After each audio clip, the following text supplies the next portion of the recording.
There is a significant day in your future, perhaps the most significant. It's a day on which all your thoughts on success, wealth, and your future will evaporate into nothing.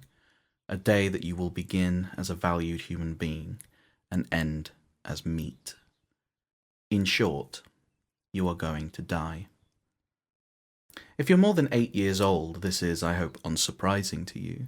You aren't under the illusion that Toto really did go and live on a farm, or that Grandma is coming back. But I would guess that while you're aware of the facts, you perhaps haven't internalized the consequences. Doing so will change your life. There's simply no way that it could not do so. Memento Mori is a Latin phrase used in modern English as a noun to mean an object to remind us of the inevitability of death. A skull on one's desk or a lock of hair from a dead man's head. In the original Latin, however, Memento Mori is a present tense imperative, or in other words, a command. It means literally, remember that you must die. It originates from a practice whereby a Roman general recently returned from a triumphant victory would be paraded through Rome, with a servant behind him whispering in his ear, Memento Mori, remember, you must die. Isn't that strange? That someone would need to be reminded of such a clear and demonstrable inevitability? The fact is that the human mind is very good at protecting itself from such existential horror. As H.P. Lovecraft wrote, the most merciful thing in the world, I think, is the inability of the human mind to correlate all its contents. The blackness of oblivion is not something we are either willing nor able to comprehend fully, so we allow ourselves to reside on our placid isle of feigned ignorance, being simultaneously aware of and in disbelief of our inevitable destination. Ashes to ashes, dust to dust. Do you feel sad? Don't be. This isn't a nihilist's dirge of doom, but an opportunity. I'm afraid that you are almost certainly going to die, but the logical conclusion is not to shrink from life, but to embrace it all the tighter. Memento Mori is not a concession, it is a battle cry. The impending shadow of death is a reminder to be more purposeful with your time. It's a nudge to produce rather than consume.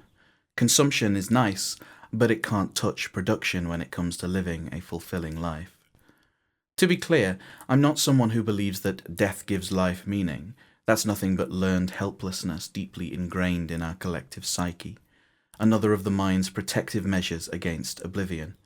Indeed, were I to be elected president of the world, my first act in office would be to empower those scientists looking to depose death permanently. But while we remain reluctant bedfellows, we must ensure that we don't allow our time to be spent frivolously, because the Reaper is keeping score. Seneca, the Stoic philosopher, wrote in a letter to his friend, certain moments are torn from us, some are gently removed, the others glide beyond our reach. The most disgraceful kind of loss, however, is that due to carelessness. He goes on to ask, who reckons the worth of each day? Who understands that he is dying daily? Memento Mori. Please know that this is not a diatribe against daytime television or a tired treatise on how video games are rotting our brains. It's important to feed your life with the fruits of what we have built, but you must do so purposefully. It's simply too easy to let your vitality slip away beneath the couch cushions as you idly rewatch Family Guy Season 4, simply because it's in front of your face. Memento Mori. I won't pretend that a more purposeful approach to consumption is easy. I'm afraid that you have very stiff competition. Jeff Hammerbacher, an early Facebook employee, said that the best minds of my generation are thinking about how to make people click ads. And he's right. The full momentum of capital is thrust against your better judgment on a minute-to-minute basis. So here's some practical advice on how to fight back. Number 1. Do not allow consumption to come to you. Notifications are the beginning of a dopamine loop. Get a notification, receive a morsel of joy. Pavlov himself could not ask for a more clear-cut example of the phenomenon that bears his name. You must break this loop by making social media a pull application rather than a push. Number 2.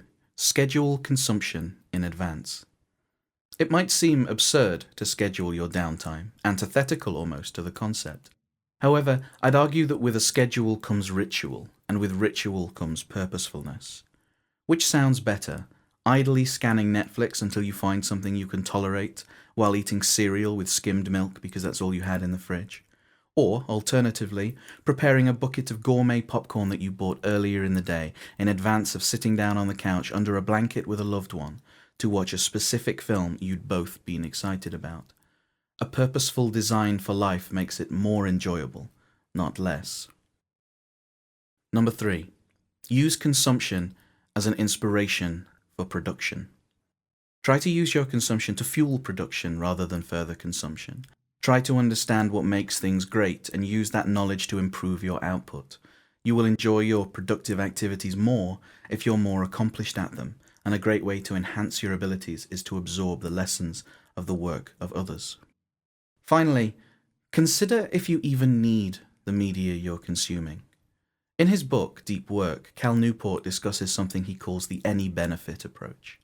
Newport opines that many of us use this approach to justify the inclusion of something into our lives by reasoning that if it has any benefit at all, no matter how small, it is a positive addition.